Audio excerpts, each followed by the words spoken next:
નમસ્કાર દર્શક મિત્રો, i7 ન્યૂઝ ગુજરાતીની સાથે હું છું આપની સાથે પાયલ બામણી। તો જોઈએ આજના મહત્વના સમાચારમાં।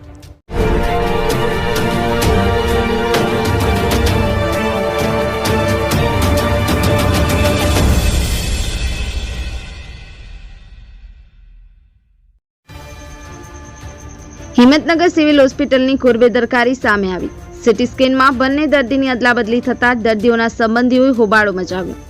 હિંમતનગર સિવિલ હોસ્પિટલમાં દિન પ્રતિદિન હજારોની સંખ્યામાં દર્દીઓ સારવાર માટે આવતો હોય છે, પરંતુ સિવિલ હોસ્પિટલની બેદરકારીના કારણે અનેક દર્દીઓ મુશ્કેલી ભોગવી રહ્યા છે।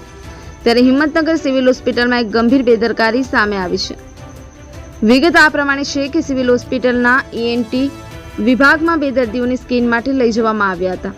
ત્યારે તેજાભાઈ ભોયલા નામના દર્દી સમજી ધનવંતભાઈ મલેશિયાની સારવાર બાદ સ્કેન કરવામાં આવતા સિવિલ હોસ્પિટલમાં હોબાળો સર્જાયો હતો। ત્યારે ભોગ બનેલા દર્દીઓના સગાઓએ ડોક્ટરને આડે હાથ લીધા હતા। જોકે આ મામલે સિવિલ હોસ્પિટલના મુખ્ય અધિકારી પરેશ સિલાદરિયાને પૂછતા તેમણે લૂલો બચાવ કરતા જણાવ્યું હતું કે બંને દર્દીની ફાઇલ અદલાબદલી થઈ ગઈ હોવાના કારણે આ ઘટના બની છે। હિંમતનગર સિવિલ હોસ્પિટલ વારંવાર વિવાદોમાં આવે છે, તેમ છતાં ઉચ્ચ કક્ષાએથી કોઈ કાર્યવાહી કરવામાં આવતી નથી।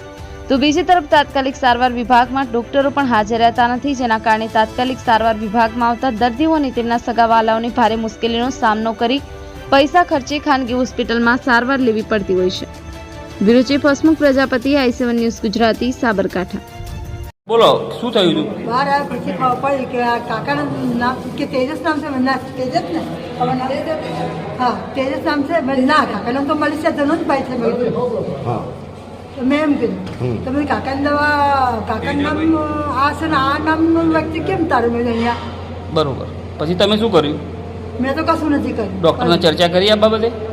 ના, પછી એ લોકો બધા અંદર ચર્ચા કરતા હતા। શું નામ છે આપનું? ના ના ડોક્ટર નું અમને કીધું ને કે ભાઈ ઓકે, શું ઘટના બની હતી કાકા? હા? ઘટના શું બની હતી? ઘટના તો મને કંઈક નીચે બોલાયા સિટી સ્કેન માટે, બરાબર? કાકા પછી નીચે આવો એમ નીચે કીધું। આવ્યા પછી અહીંયા આગળ પછી એમને કયો કેસ લેવાનો છે એ મને ખ્યાલ નથી, પણ એમને કીધું ચલો તમારું સિટી સ્કેન કરવાનું છે, તો મને અંદર લઈ ગયા, બરાબર? પછી મને અહીંયા આગળ ઇન્જેક્શન આપ્યું અને પછી મને સિટી સ્કેનમાં અંદર જોડે લઈ ગયા। અને પછી ખબર પછી પડી શું સાબિત થયું? સાબિત બહાર આવ્યા પછી એ લોકો અંદર ચર્ચા કરતા હતા। શું ચર્ચા કરીએ મને ખ્યાલ નથી, બરાબર છે? તો ત્યાં હતા અંદર અમને ખબર તમારી જ દવા થઈ છે કે બીજાની દવા તમને થઈ? એ તો આપણને શું ખબર એ હોય, એમને કયા ઇન્જેક્શનો આપવાના હોય એ આપણને ખ્યાલ ના હોય, બરાબર?